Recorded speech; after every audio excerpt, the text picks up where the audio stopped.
Once again welcome to all of you. आज है second session solution and colligative properties का।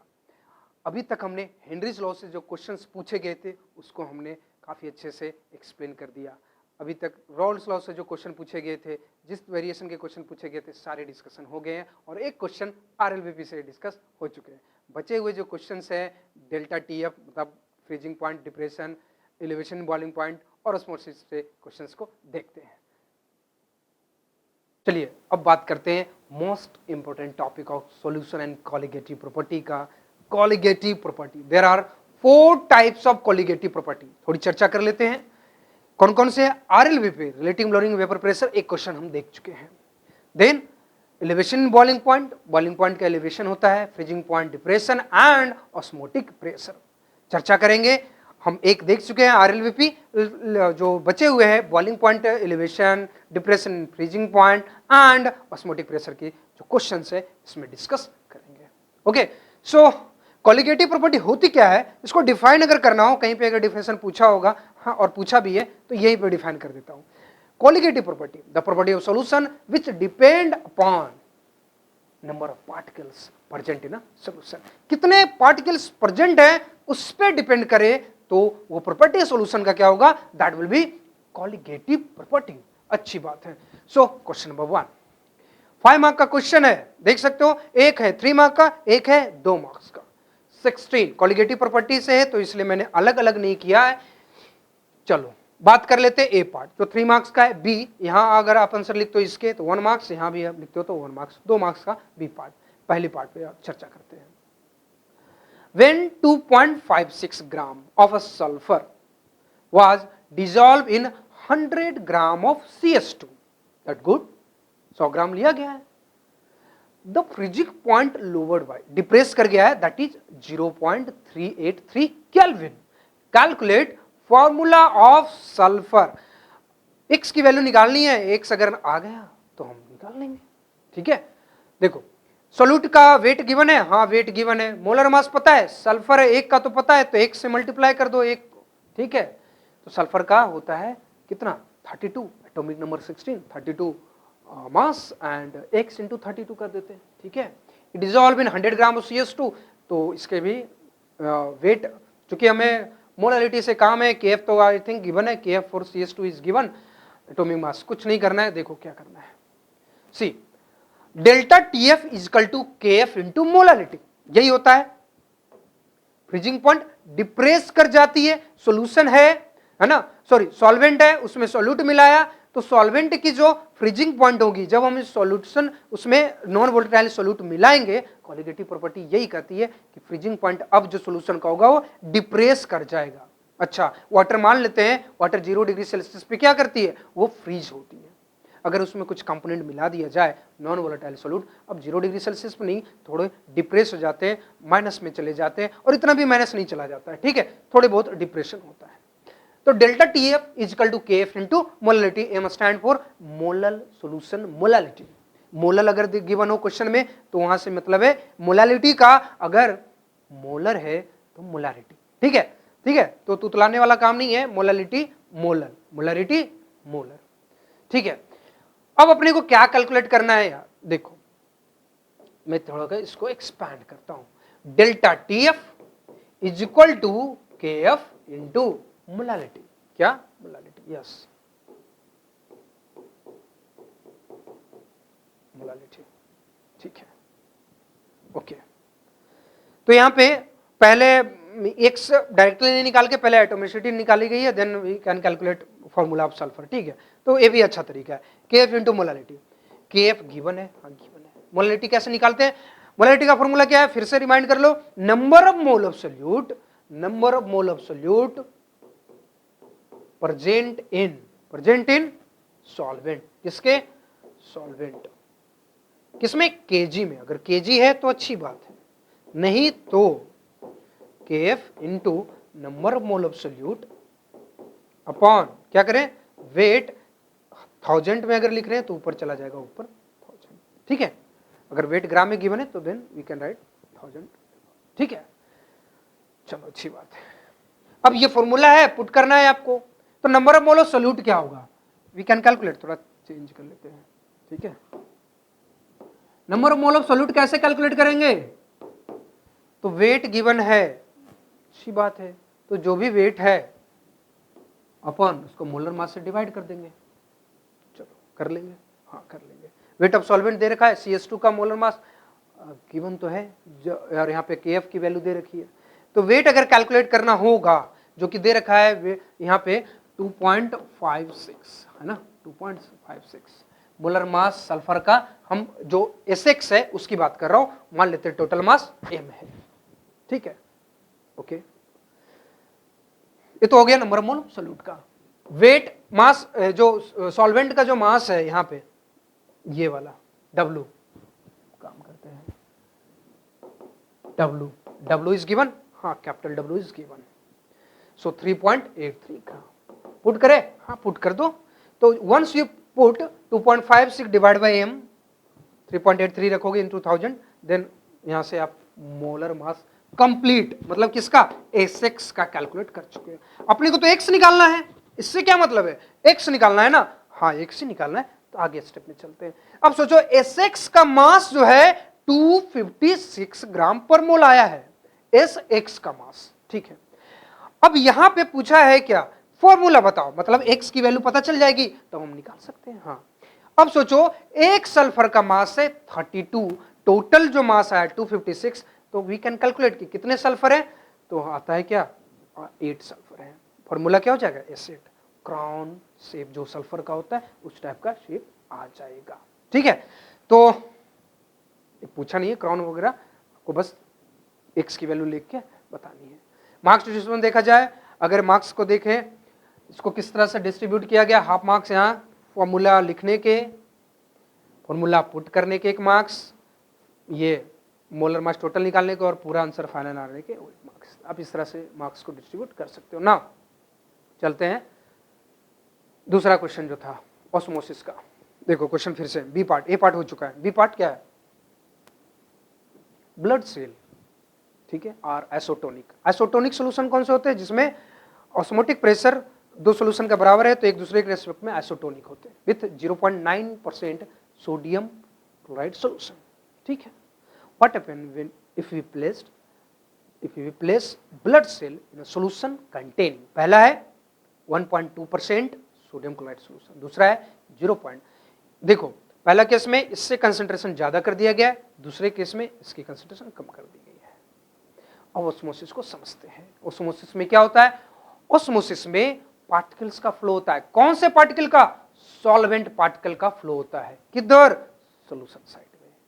ऐसा है क्या, अगर देखा जाए माइक्रो लेवल पे तो ऐसा ही है, लेकिन और थोड़ा डिटेलिंग में चले, होता क्या है, हम हाई कंसंट्रेशन और लो कंसंट्रेशन की बात करते हैं कि ऑस्मोसिस में it is a spontaneous process in which the flow of particles from lower concentration side to higher concentration side, है ना। सॉल्वेंट पार्टिकल का फ्लो किधर जाता है, सॉल्यूशन की तरफ। अब सॉल्वेंट साइड को लो कंसंट्रेशन बोला जा रहा है, ऐसा क्यों, ऐसा इसलिए क्योंकि जब हम कंसंट्रेशन की बात करते हैं, कंसंट्रेशन का यह मतलब होता है कि उसमें प्रेजेंट सोल्यूट की अमाउंट कितनी है उसकी बात करनी है। सॉल्वेंट में सोल्यूट है क्या, तो कंसंट्रेशन क्या होगा, लो या हाई, ऑब्वियसली लो होगा। सॉल्यूशन में क्या होगा, solution will be higher concentration side, ठीक है। तो पार्टिकल का स्पॉन्टेनियस फ्लो अगर किधर हो रहा है, लो टू हाई कंसंट्रेशन साइड में हो रहा है, that process is called osmosis. अच्छी बात है। अब बोला गया है कि क्या होगा, what happen if we place blood cell, पहले इन दोनों के साथ उनकी ऑस्मोटिक प्रेशर बराबर है 0.9% के साथ। अब बोला गया है कि 1.2% के साथ कंपेयर करो। पार्ट के क्वेश्चन को देखते हैं, है ना। ऑस्मोसिस हमने समझ लिया है। अब यहां पे 0.9% अगर सोडियम क्लोराइड सॉल्यूशन है और आइसोटोनिक है, ऐसा समझते हैं। देखो बहुत ही इजी है। अब क्या है, पहले आइसोटोनिक था तो ब्लड सेल, देखो आइसोटोनिक मतलब ऑस्मोटिक प्रेशर सेम होना चाहिए, तो ब्लड सेल, और इधर जो 0.9% वाले सोडियम क्लोराइड है ये बराबर है ऑस्मोटिक प्रेशर। अब क्या हो गया है कि इधर 0.9% है, अब इधर क्या किया गया है कि पहला जो पार्ट है, फर्स्ट पार्ट, ये इधर 1.2% है। तो सोडियम क्लोराइड सॉल्यूशन की कंसंट्रेशन इस साइड ज्यादा है, इस साइड कम है।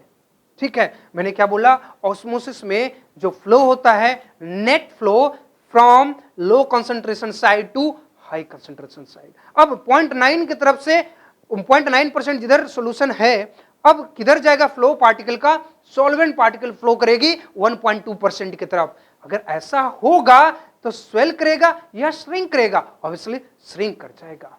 जेई में एक क्वेश्चन पूछा गया था कि सोडियम क्लोराइड सॉल्यूशन में आम को रख दिया गया है, रो मैंगो को रख दिया गया है, अब क्या होगा, वो श्रिंक करेगा या स्वेल करेगा, ऑब्वियसली श्रिंक कर जाएगा। उसमें से जितना भी जूस है, जो ऑब्वियसली जूस किसकी वजह से होता है, पानी की वजह से, वो पूरा पूरा निकल जाएगा। जूस को अगर निचोड़ लेंगे तो क्या होगा, उसकी साइज श्रिंक कर जाएगी, साइज श्रिंक कर जाती है। अगर साइज श्रिंक करेगी तो क्या होगा, हाँ कुछ नहीं, बस इतना ही पूछा था, हाँ इतना ही पूछा था। 1.2% सोल्यूशन सोडियम सोल्यूशन में डालेंगे तो क्या होगा कि श्रिंक कर जाएगी। ओके, इस केस में क्या होने वाला है, shrink. Now coming to the this one 0.4%। अगर यहां देखा जाए तो अभी इधर 0.9% क्या है, सोडियम क्लोराइड सॉल्यूशन है। अब इसको किधर, दूसरा सॉल्यूशन क्या है, 0.4%। अच्छी बात है। अब क्या होगा, सॉल्वेंट पार्टिकल का फ्लो किधर होता है, ऑब्वियसली सॉल्वेंट पार्टिकल का ही फ्लो होता है from low concentration side to high concentration side. तो अगर इधर ब्लड सेल में ही सोडियम क्लोराइड सॉल्यूशन घुस जाएगा तो क्या होगा, स्वेल कर जाएगा, हाँ स्वेल कर जाएगा। तो इस केस में श्रिंक, चिपक जाएगा, हाँ इस केस में स्वेल कर जाएगा, स्वेलिंग हो जाएगी। ठीक है, so this question. Okay, so osmosis को अगर समझते हैं ध्यान से तो ऐसे क्वेश्चंस चुटकियों में हो सकते हैं। ओके, सो 5 मार्क्स मिल जाएंगे, हाँ इस तरह से करेंगे तो मिल ही जाएगा। अब फिर से define the term, following term, colligative property and molality. चलो पहले तो बात हो गई थी, कोलिगेटिव प्रॉपर्टी क्या है फिर से बता देता हूं। Colligative property, the property of the solution which depend upon the number of particle present in a solution, that is colligative property. Okay, molality क्या है, मोलालिटी ये कहता है नंबर मोल ऑफ सोल्यूट, हाँ number mole of solute present in 1 kg of solvent is called molality, और molal solution भी कहते हैं। Okay, so we can define. ठीक है, टाइम पास नहीं करते हुए आगे तरफ बढ़ते हैं। आपने यहां से लिखा, पहला डेफिनेशन लिखा 1 मार्क्स, दूसरा डेफिनेशन लिखा 1 मार्क्स आपको मिल जाएंगे। नाउ अब क्वेश्चन थोड़ा सा न्यूमेरिकल है, ध्यान से देखिएगा, 3 मार्क का क्वेश्चन है, ऐसे क्वेश्चन को आपको करना ही चाहिए। क्वेश्चन क्या कहता है, ए 10% सोल्यूशन, 10% सोल्यूशन, ठीक है, बाई मास बोला है। इसका क्या मतलब है, इसका मतलब है कि 100 ग्राम अगर सोल्यूशन है तो 10 ग्राम क्या है, सुक्रोज है, बाकी 90 ग्राम क्या है, वाटर है। ठीक है, has freezing point of 269.15 kelvin. अच्छी बात है। वाटर फ्रीज किस पे करता है, वाटर 273 केल्विन पे करता है, 273.15 जो भी है। Calculate the freezing point of 10% glucose. पहले सुक्रोज में दे रखा था कि इतने पे फ्रीज कर रहा है, अब बोला गया नहीं, अब बताओ उसमें सुक्रोज के जगह पे ग्लूकोज डाल दिया गया है तो क्या होगा।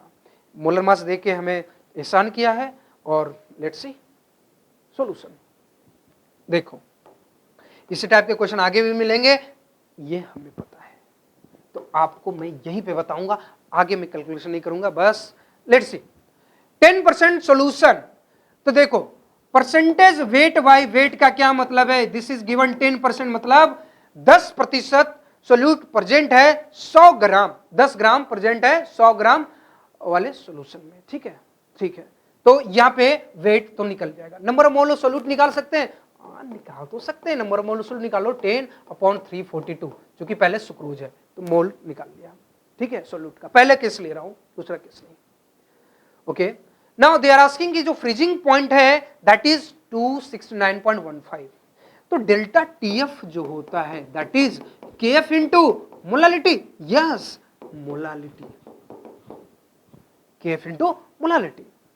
ओके, तो फ्रीजिंग पॉइंट अगर डिप्रेस हुआ है तो आप देख सकते हो यहां पे करना क्या है, 273.15 माइनस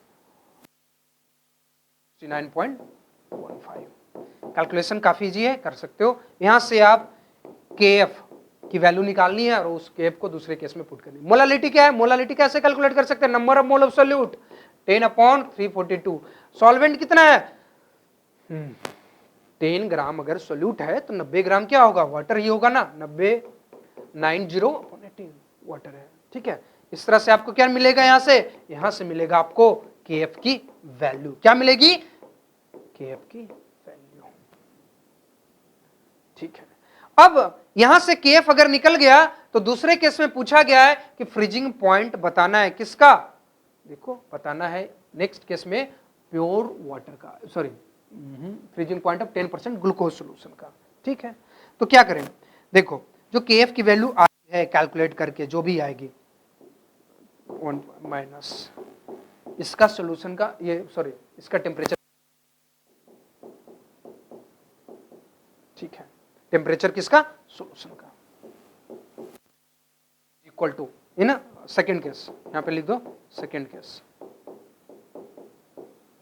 अब इसी के बारे में पूछना, KF की वैल्यू चिपका दो, यहां से KF की वैल्यू मैंने सपोज आपने चिपका दिया, इनटू क्या मोलालिटी, अगेन मोलालिटी में इस बार क्या चेंज होगा, number of mole of solute, लेकिन यहां पे देखा जाए वेट सोल्यूट का इस बार भी 10 ग्राम ही है, number of mole of solute का चेंज करना, मतलब सोल्यूट यहां पे चेंज हुआ है तो वेट तो सेम है, मोलर मास चेंज कर जाएगा, मोलर मास ऑफ ग्लूकोज है 180 इनटू अगेन 90 इधर ऊपर चला जाएगा 18, इस तरह से, सॉरी कुछ तो गड़बड़ है, हाँ यहाँ पे 18 नहीं आएगा, वेट ऑफ सॉल्वेंट ही लेना है। ठीक है, ध्यान रहे, इनटू 1000, यहाँ पे भी कितना होगा, हमने नंबर ऑफ मोल निकाल लिया था, इनटू 1000, कुछ इस तरह से हमें सॉल्व करना है।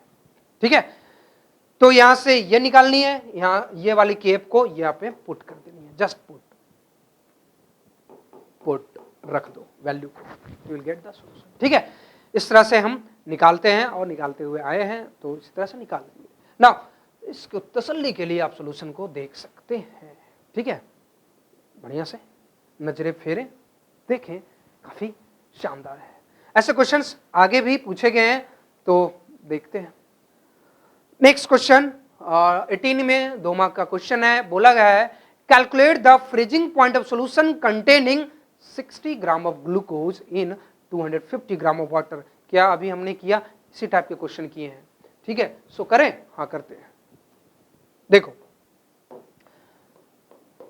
फ्रीजिंग पॉइंट सॉल्यूशन है कंटेनिंग 60 ग्राम ऑफ ग्लूकोज है, तो इस बार जो वेट है किसका, सोल्यूट का, यहां सोल्यूट कौन है, ग्लूकोज है, कौन, ग्लूकोज, यस ग्लूकोज, ग्लूकोज क्या है 60 ग्राम है, ये तो अच्छी बात है, हाँ अच्छी बात तो है, ग्लूकोज का मोलर मास भी हमें पता है 180 C6H12O6। ठीक है, फ्रीजिंग पॉइंट पूछा है, डेल्टा TF क्या होता है, KF दे रखी है 1.86 इनटू मोलालिटी, मोलालिटी के लिए क्या चाहिए, नंबर मोल सोल्यूट चाहिए, सोल्यूट का वेट गिवन है तो सॉरी नंबर मोल निकाल सकते हैं, ये तो नंबर मोल सोल्यूट निकल गया। वेट ऑफ सॉल्वेंट, अच्छी बात है, सॉल्वेंट कितना होगा, 60 ग्राम ग्लूकोज सोल्यूशन है और यहाँ पे दे रखा है 250 ग्राम ऑफ वाटर है, तो वाटर का सॉल्वेंट दे रखा है, ग्राम में है इसलिए ऊपर चला जाएगा 1000। क्या करें, डेल्टा TF निकल जाएगा, हाँ निकल जाएगा। डेल्टा TF का क्या मतलब है, डिप्रेस कर गया है फ्रीजिंग पॉइंट, हाँ ऐसा ही है। तो पहले freezing point solvent, pure solvent minus freezing point of solution, right. यहां से आप डेल्टा TF निकाल चुके हो, हाँ निकाल चुके हैं, तो करना क्या है, आपको किसका निकालना है, आपको निकालना है सॉल्यूशन का। ठीक है, सॉल्यूशन का निकाल सकते हो, हाँ सॉल्यूशन का निकाल सकते हैं, लेकिन उसके लिए हमें सॉल्वेंट का पता होना चाहिए और वाटर का जो फ्रीजिंग पॉइंट है वो सबको पता होता है, कितना 0 डिग्री सेल्सियस, अच्छी बात है। तो केल्विन में बात किया तो 273 लिख दो, हाँ चलो ठीक है, यहां तक हुई बात, आगे बढ़ते हैं। इस तरह से सॉल्व कर सकते हैं आप, तसल्ली से आंसर देख सकते हो, कोई दिक्कत नहीं है, इस तरह से आप आंसर को ला सकते हो ना। कमिंग टू द नेक्स्ट, कुछ इसी टाइप का क्वेश्चन है जो 10% वाले में किया था, हाँ कुछ इसी टाइप का दिख तो रहा है, चलो करते हैं। ए 4% सुक्रोज, अगेन चेंज हुआ है क्या, कुछ भी नहीं चेंज हुआ है, यहाँ पे 4% एक जगह 5%, वहाँ पे 10 ग्राम था, 10% सुक्रोज है और 10% ग्लूकोज था, यहाँ पे 4% सुक्रोज है 5% ग्लूकोज है। करना क्या है, कुछ नहीं, देखो समझा देता हूँ। 4% solution of sucrose in water has a freezing point this much, ठीक है अच्छी बात है, दे रखा है, डिप्रेस हुआ है 73.15 था, अब 271 हो गया। अब बोला गया 5% ग्लूकोज में क्या होगा। चलो क्वेश्चन को फिर से करते हैं। देखो यहां पे वेट बाई वेट मेंशन किया है, इसका मतलब यह है कि 4 ग्राम सुक्रोज का जो मास अगर मोल निकालना होगा तो वेट 4 ग्राम है ना, 100 ग्राम में 4 ग्राम क्या सुक्रोज है, और मोलर मास 342, पहले केस में लिख रहा हूं 342 सुक्रोज का। फ्रीजिंग पॉइंट दे रखा है, हाँ, तो delta TF equal to KF, बहुत इजी दे रखा है, हाँ, इंटू मोलालिटी। मोलालिटी कैसे निकाले, 342, और वेट ऑफ सॉल्वेंट कितना हो जाएगा, अब सोचो कितना हो जाएगा, 96 ग्राम है ना, 96 ग्राम हो जाएगा, ऊपर चला जाएगा 1000। पिछली बार में नहीं लगाया था भूल से, तो लगा देना, ठीक है। यहां से अब डेल्टा TF ये है फ्रीजिंग पॉइंट। अब फ्रीजिंग पॉइंट क्या डिप्रेस हो जाती है, मतलब सॉल्यूशन जब बनता है तो उसकी फ्रीजिंग पॉइंट कम हो जाती है, इसका मतलब T0F माइनस TF है ना, सॉल्वेंट का माइनस, ये जो भी पूरा आया है आप लिख सकते हो 15 into 4 into 1000। Okay sorry freezing point दे रखा है यार, KF फिर से KF की वैल्यू वहां पे पुट करनी है, ठीक है, 342 into 96। Okay, freezing point pure water का दे रखा है, अच्छा मतलब ये वाला वैल्यू दे रखा है 273.15, जो कि हमें पता होना चाहिए, अगर नहीं भी दिया है 15 इज इक्वल टू केफ दे रखा है क्या, नहीं केफ नहीं दे रखा है, फिर से गलती हो गई क्या, ठीक है, यहाँ पे केफ आप लिख लो, केफ इंटू 4/342, अच्छी बात है, इंटू 96 ऊपर 1000। तो ठीक है, इस तरह से केफ की वैल्यू यहां से निकालो और यहां पे पुट कर दो। कहां पे पुट करना है, आपको पूछा है 5% ग्लूकोज वाले में क्या होगा, ठीक है। तो यहां पे अगेन वाटर तो सेम ही रहेगा, सॉल्वेंट तो सेम है 273.15, माइनस क्या करना है, ये फ्रीजिंग पॉइंट निकालनी है किसकी, सॉल्वेंट सॉल्यूशन की, ठीक है, सॉरी बहुत गलतियां हो रही है, हाँ ठीक है, सॉल्यूशन की, ठीक है, इज इक्वल टू केएफ, ये जो केएफ आया उसको पुट कर दो यहां से। मोलालिटी, मोलालिटी इस बार 5 होगा, KF into molality 5 upon again molar mass 180, ठीक है, ग्लूकोज सोल्यूशन है इसलिए, इंटू इस बार वेट कितना हो 95, ऊपर चला जाएगा क्या 1000। तो आपको क्या निकालना है, केएफ आपको मालूम है, आपको ये पता है, टीएफ निकालना है, you can solve this way.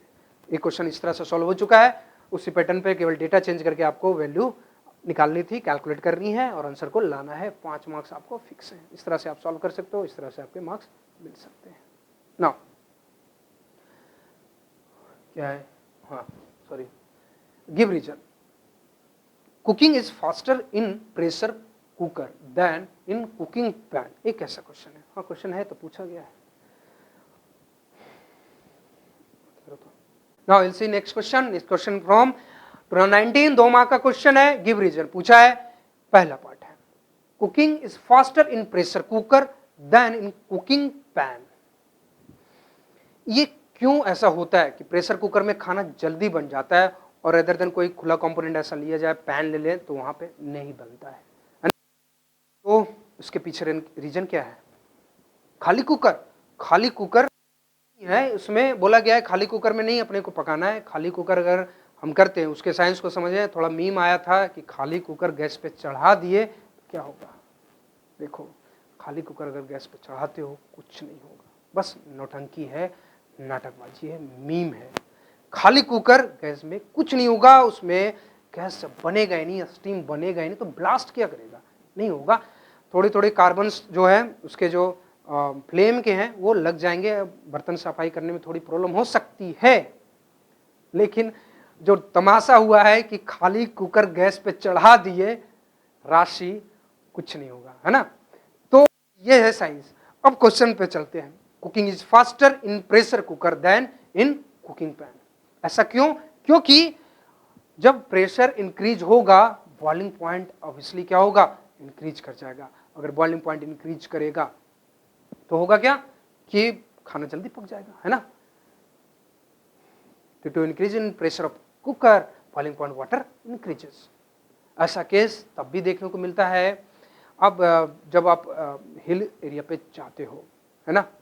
Pressure आपको क्या होता है कि जल्दी वहाँ पे ऐसा बोलते हैं कि पिकनिक वगैरह मनाओ, आप ऊपर हिल स्टेशन पे जाओगे, खाना थोड़ा रिलेटिवली जल्दी फास्ट बन जाता है। इसके पीछे वही रीजन है प्रेशर का। नाउ नेक्स्ट क्वेश्चन है red blood cell RBC biological ये एलिमेंट है, मतलब टर्म्स है, shrink when placed in saline water. देखो श्रिंक हो रहा है but swell in distil water, shrink हो रहा है सलाइन वाटर है, सोडियम क्लोराइड का सोल्यूशन होगा but distil in swell in distil water. अभी हम बात कर चुके हैं ऑस्मोसिस की। ऑस्मोसिस में क्या होता है कि पार्टिकल्स का फ्लो हो जाता है, कौन से पार्टिकल का, net flow of solvent particle from lower concentration side to higher concentration side is called osmosis. तो श्रिंक कर रहा है तो वजह क्या है, इसकी वजह ऑस्मोसिस है। चलो हो गया, आप देख लो पॉइंट को तसल्ली से लिख सकते हो, ठीक है। नाउ नेक्स्ट क्वेश्चन है, बोला गया है draw the graph between vapour pressure and temperature, explain the elevation boiling point of a solvent in a solution. Okay, और इसका की पार्ट है, अब नहीं आएगा ऐसे क्वेश्चन, इस टाइप के क्वेश्चन K2SO4 है, वन टू फैक्टर आएगा यूज में। सो यहाँ पे वन टू फैक्टर को सिलेबस में रिड्यूस कर दिया, पार्ट आपको रहने देते हैं। पहले पार्ट को देख लेते हैं, सॉल्यूशन अगर देखना चाहो तो हम सॉल्यूशन दिखा देंगे। Draw the graph between vapour pressure and, 3 mark का क्वेश्चन है, चूंकि ग्राफ तो ड्रॉ करने की बात की गई है तो थोड़ा सा तो कष्ट होगा ही। एंड एक्सप्लेन द एलिवेशन, देखो बॉइलिंग पॉइंट एलिवेट कैसे कर जाती है, एलिवेशन इन बॉइलिंग पॉइंट, है ना। एलिवेशन का क्या मतलब है कि सॉल्वेंट की मान लेते हैं वाटर है, वाटर की बॉइलिंग पॉइंट है 100 डिग्री सेल्सियस, उसमें कुछ पार्टिकल्स को अगर मिला दिए तो उसकी बॉइलिंग पॉइंट बढ़ जाती है 100.5 100.2 डिग्री सेल्सियस हो जाती है, एलिवेट कर जाती है। मतलब फाइनल सॉल्यूशन की जो बॉइलिंग पॉइंट होगी वो ज्यादा होगी, किससे, प्योर सॉल्वेंट के केस में। अगर ग्राफ ड्रॉ करने की बात है तो इस तरह से हम ड्रॉ कर सकते हैं, ठीक है। ओके, सो 180 एटमॉस्फेरिक प्रेशर पे हो रहा है, बॉइलिंग कर रहा है, वेपर प्रेशर टेम्परेचर के बीच का ग्राफ ड्रॉ किया गया, आप इस तरह से कर सकते हो, ठीक है। तो यहाँ पे आप देखो पॉइंट में, तो बॉइलिंग पॉइंट एलिवेट कर गया, मतलब ये जो पॉइंट होगा दैट पॉइंट इज सॉल्वेंट का बॉइलिंग पॉइंट, ए पॉइंट होगा सॉल्यूशन का बॉइलिंग पॉइंट। तो डेल्टा टीबी जो होता है बॉइलिंग पॉइंट किसका, सॉल्यूशन का, किसका, सॉल्यूशन का, माइनस बॉइलिंग पॉइंट किसका, सॉल्वेंट का। ग्राफ इस तरह से ड्रॉ होता है, आप समझ जाए इस तरह से हम करते हैं, ठीक है। डिप्रेशन के केस में अलग बात है, क्योंकि सॉल्वेंट का फ्रीजिंग पॉइंट ज्यादा होता है सॉल्यूशन के कंपैरिजन में, तो थोड़ा उल्टा मामला चल जाता है, ठीक है। When a solute is added to solvent, the vapor pressure of the solvent decreases, it becomes equal to atmospheric pressure at a higher temperature, ठीक है, elevation, ठीक है। इस तरह से हम लिख सकते हैं। ओके, नाउ चलते हैं आगे। ओके, तो अगर वेपर प्रेशर समझ में आ जाता है तो आपको कोलिगेटिव प्रॉपर्टी आपको समझ में आ जाएगा, इसमें कोई तकलीफ नहीं है। अब ये क्वेश्चन है, determine the osmotic pressure of solution prepared by dissolving 25 gram of K2SO4 in 2 litre of water at 25 degree Celsius, assuming it to be completely dissociated. देखो यहाँ डिसोसिएशन की बात हुई है, then again one two factor use होता है, अब उस पर हम चर्चा नहीं करेंगे। आई की वैल्यूज केस में 2 पोटेशियम 1 सल्फर हो जाती है। देखो जब चीजें आती हैं तो रुका नहीं जाता है, हम बता देते हैं आई की वैल्यू 3 होगी, क्यों, क्योंकि 2 पोटेशियम टूटेंगे, 1 सल्फेट आयन टूटेंगे, लेकिन हमें नहीं करनी चाहिए थी, ठीक है। तो ये क्वेश्चन आप इस तरह के क्वेश्चंस पूछे जाएंगे और आपको इस तरह से मार्क्स। आपके प्रिपरेशन को नेक्स्ट टू नेक्स्ट लेवल ले जाने के लिए व्यास हमेशा आपके साथ है। तो लॉन्च किया है REV programme, revise efficiently with Vyas, launching date 14 Jan 2021। ये डेट काफी शुभ माना जाता है हमारे कैलेंडर में, मकर संक्रांति का दिन है, तो देर किस बात की, ज्वाइन कीजिए। एंड क्विक रिवीजन हम करने जा रहे हैं इस REV प्रोग्राम में। क्या करेंगे, क्विक रिवीजन NCERT टॉपिक के हम करेंगे। Will provide you quick and concise revision, will see the tip and tricks, will see 5 guest paper, जिसमें से आपको 95% श्योरिटी है कि आपके क्वेश्चंस वही होंगे, थोड़े बहुत न्यूमेरिकल्स वैल्यू चेंज होंगे, अदरवाइज इससे ज़्यादा कुछ नहीं होने वाला है। हम इसलिए इतनी श्योरिटी दे पा रहे हैं क्योंकि ये बोर्ड है, बोर्ड का नेचर ही ऐसा है। Will provide you tips and tricks for writing answer, obviously कि किस तरह से हमें मार्किंग स्कीम को ध्यान में रखते हुए लिखना क्या है, कितना लिखना है, ये सब सारी बातें करेंगे। कुछ कॉन्सेप्ट को हम मॉलिक्यूलर लेवल पे जाके समझेंगे, याद नहीं करेंगे। ओके, सो ह्यूज डिस्काउंट के साथ आप देख सकते हो व्यास सर्टिफिकेशन प्रोग्राम लॉन्च किया है ओनली ऑन 999 रुपीज में। Okay, so this is the RAV। Next question को देखते हैं। For a 5% solution of urea molar mass 60 gram per mole urea NH2 CO NH2 calculate the osmotic pressure at 300 Kelvin the value of R is given। R यहाँ पे ideal gas constant होती है numerically, लेकिन यहाँ पे हम इसकी value use करते हैं S पाई CST S आइडियल जो सॉल्यूशन कांस्टेंट हम लेते हैं। 2 मार्क्स का क्वेश्चन है, 2020 में पूछा गया। अब यहाँ पे जो टास्क है हमारा कैलकुलेट करने का, परसेंटेज दे रखा है परसेंटेज W/V। इसका मतलब यह है कि 100 ml सॉल्यूशन में 5 ग्राम यूरिया प्रेजेंट है, 5% सॉल्यूशन। इसका मतलब क्या है? इसका मतलब साफ है कि 5 gram urea, weight of solute हमें पता है, वेट ऑफ सोल्यूट पता है, तो हमें नंबर ऑफ मोल निकालना है first of all. Then what we need to do, n की वैल्यू कैसे निकालेंगे? 5/60। ठीक है, कंसंट्रेशन के लिए क्या चाहिए? 5/60, sorry 5/60 divide by volume of solution. Volume 100 ml है, 100 को अगर ऑब्वियसली अपॉन 1000 कर देंगे वी विल गेट कन्वर्टेड। सो आप इस तरह से अगर सॉल्व करते हो 100 अपॉन, तो हम ऐसा लिख सकते हैं 5/60 into 0.1, है ना? We can write like this. Okay, so this is the n/v। s की value 0.082 into 300 will get pi की वैल्यू कितनी होगी? 20.58 m, which you can get like this। यहां से आपको हाफ मार्क्स मिल रहे हैं, फॉर्मूला अगर आपको पता है तो वहां से मिलेंगे हाफ मार्क्स आपको पुट करने के, और 1 मार्क्स अगर आपने पूरा का पूरा करेक्ट जो आंसर है अपने सॉल्यूशन फाइनल आया है तो आपको 1 मार्क्स मिल जाएंगे। इस तरह के क्वेश्चन से काफी क्रेज होते हैं, जेईई मेंस में भी ऐसे क्वेश्चन पूछ लिए जाते हैं और नीट में भी। तो इस टाइप के, क्योंकि जो 80 to 85% बच्चे हैं इसको समझ नहीं पाते कि 5% सॉल्यूशन का कहने का क्या मतलब है। ये प्रैक्टिस से आता है, जैसे जैसे प्रैक्टिस करोगे वैसे वैसे आपके कॉन्सेप्ट क्लियर होंगे। Now moving to the next, ये क्वेश्चन अगेन 2020 का 3 मार्क का क्वेश्चन है। क्वेश्चन है calculate the mass of ascorbic acid. Ascorbic acid ध्यान में रखना, कोरोना पॉजिटिव वालों का काफी काम आता है। एक्जॉर्बिक एसिड विटामिन सी होता है, विटामिन सी होते हैं। तो आप अगर कोविड पॉजिटिव अनफॉर्चुनेटली कभी हो जाओ तो विटामिन सी में एक्जॉर्बिक एसिड जरूर लिया जाता है। मैं हो चुका हूं इसलिए आपको बता सकता हूं। 2b dissolve in 75 gram of acetic acid to lower its freezing point by 1.5 degree Celsius. ठीक है, 1.5 डिग्री सेल्सियस। अगर यहां पे डिप्रेशन हुआ है, लोअर इट्स फ्रीजिंग पॉइंट, है ना, 1.5 डिग्री सेल्सियस, मतलब इनिशियली जो सॉल्वेंट होगा वाटर है, तो वाटर सॉल्वेंट 0 डिग्री सेल्सियस पे क्या होता है? फ्रीज कर जाता है। जब उसमें हमने सॉल्यूट मिलाया, एक्जॉर्बिक एसिड है यहाँ पे, जब मिलाते हैं तो क्या होती है? डिप्रेस कर जाती है। कितनी? 1.5 से। मतलब यहाँ पे क्या करना है? Delta TF equal to KF into molality small m। ठीक है, अच्छी बात है। डेल्टा TF कितना? 1.5 डिग्री से डिप्रेस कर गया। क्या केल्विन और डिग्री सेल्सियस में चेंज करने की जरूरत है? नहीं। क्यों? क्योंकि यहाँ पे साफ साफ लग रहा है lower it's freezing point, difference जो होगा वो 1.5 ही होने वाला है। अच्छी बात है। केफ की वैल्यू कितनी होगी? 3.9। मोलालिटी के लिए क्या चाहिए? नंबर ऑफ मोल सॉल्यूट चाहिए, हाँ सॉल्यूट चाहिए, और क्या चाहिए? W ऑफ सॉल्वेंट चाहिए। अच्छा, यहाँ पे तो दे रखा है ग्राम में, ठीक है, केजी में कन्वर्ट कर सकते हैं, हाँ कर सकते हैं। तो सॉल्वेंट जो होगा सॉल्वेंट, ठीक है। नंबर ऑफ सॉल्यूट कैसे निकालेंगे? Weight upon mass of solute.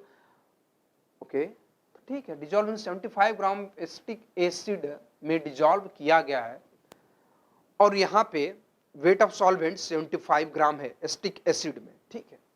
Okay, तो यहाँ पे एक्जॉर्बिक एसिड का मोलर मास हमें पता है, हमें निकालना है मास। तो क्या करें? 3.9 into mass of ascorbic acid m ले ले, a ले लेते हैं, अपॉन 70 जो यहाँ पे मोलर मास जो होगा दैट इज 176, ये निकल गया number of mole of solute ascorbic acid का, into weight of solvent. Weight of solvent की अगर बात की जाए 75 ग्राम। अच्छा, यहां तो आपने केजी में बात किया था, हाँ केजी में कन्वर्ट कर देते हैं, ऊपर चला जाएगा 1000, यहाँ पे 1.5। क्या हम यहां से मास नहीं निकाल सकते? वी कैन, सो निकाल लें, कैलकुलेट करें and will get the mass of ascorbic acid. चलो फॉर्मेलिटी को कंप्लीट करते हैं, आइए बढ़ते हैं सॉल्यूशन की तरफ। This is the solution, we can find out 1.5 is equal to 3.9 divided by 176 into ऊपर चला जाएगा WB चूंकि हमने नंबर ऑफ मोल निकालने की कोशिश किया तो weight upon molar mass into 75 upon 100. So this way we can solve this kind of question. So mass कितना आएगा, this is 5.08 gram ascorbic acid का मास. 3 नंबर का क्वेश्चन है, कैसा डिस्ट्रीब्यूट हुआ देख लेते हैं. फॉर्मूला अगर आपको आता है 1 मार्क्स, आपने फॉर्मूले में पुट कर दिया 1 मार्क्स, 1 मार्क्स जब आपने पूरा का पूरा फाइनल आंसर ला दिया वहां से आपको 1 मार्क्स मिल जाएंगे. Okay, now coming to the next question. 1 mark का क्वेश्चन है. क्वेश्चन क्या कहता है, व्हाट हैपन, क्या होता है यदि a pressure greater than osmotic pressure is applied on the solution side separated from solvent by semi permeable membrane. semi permeable membrane क्या हो रहा है, ऑस्मोसिस. ऑस्मोसिस में क्या होता है, नेट फ्लो सॉल्वेंट पार्टिकल का किधर हो रहा है, lower concentration side to higher concentration side, यही है ऑस्मोसिस. अच्छी बात है. ऑस्मोटिक प्रेशर क्या होता है, जब उस फ्लो को रोकना हो, कौन से फ्लो को, नेट सॉल्वेंट पार्टिकल का जो फ्लो हो रहा है लोअर कंसंट्रेशन से हायर कंसंट्रेशन में, जब उस फ्लो को रोकना हो तो जो प्रेशर अप्लाई करते हैं दैट इज ऑस्मोटिक प्रेशर. और अगर उस फ्लो को रिवर्स गियर में करना हो, रिवर्स फ्लो करवाना हो हायर टू लो में, तो जो प्रेशर होता है that is reverse osmosis. Osmosis we know osmotic pressure and we have already defined reverse osmosis. अगर flow को हमने change कर दिया हो, reverse कर दिया हो, that is reverse osmosis. So reverse osmosis will occur. 1 mark का question है, आपको यहाँ से 1 marks मिल जाएंगे. Okay, so this way we can solve this kind of questions again. Okay, we have discussed all the questions of solution and colligative property. सारे discuss हो चुके हैं. 18 पेपर से जितने भी क्वेश्चन पूछे गए थे अंटिल ऐसे रिपीट ना किया होगा. रिपीटेड क्वेश्चन हमने नहीं लिया है और पूछे जाते हैं इसलिए हमने उसको एक बार डिस्कशन करके एलिमिनेट कर दिया है. ठीक है, तो पूरी एनालिसिस आपको हो गई होगी, आपको ये पता चल गया होगा कहाँ से क्वेश्चन आ सकते हैं, किस टाइप के क्वेश्चन आ सकते हैं. That's it. ओके, सो मिलते हैं नेक्स्ट वीडियो में, तब तक के लिए thank you and bye bye.